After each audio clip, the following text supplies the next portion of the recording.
Eta impossível para nós ser uma realidade que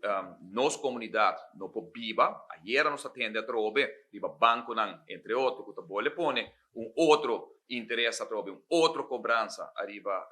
nossa comunidade.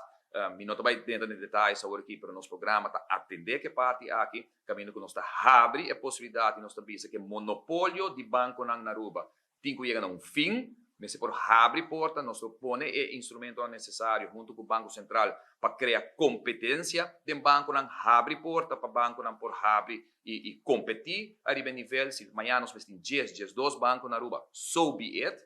meta me está que cidadão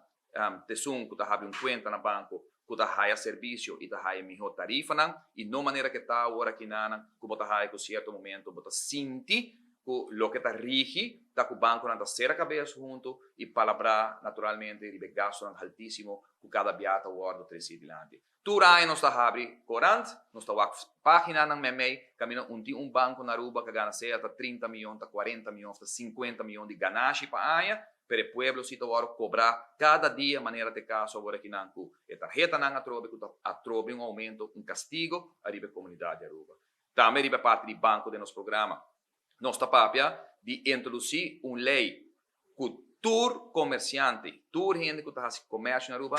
para a lei tem direito de ter uma conta de banco. Todo cidadão tem direito para a lei de ter uma conta de banco. Então vai haver uma condição que não está algo novo na Aruba, outra parte do mundo, incluindo na Corsol, existia, e o governo aqui a papia, outra de gele, lamentavelmente, não está tinha corrão para tomar decisão para fazer uma lei, dentro do próximo governo, PPA avisa, não pode ter cidadão na Aruba que não afeta ninguém o direito de ter uma conta de banco se toda instância na Aruba, incluindo instância do governo, está exigido para não pagar cash e para pagar com tarjeta, que é a única forma para ter via banco.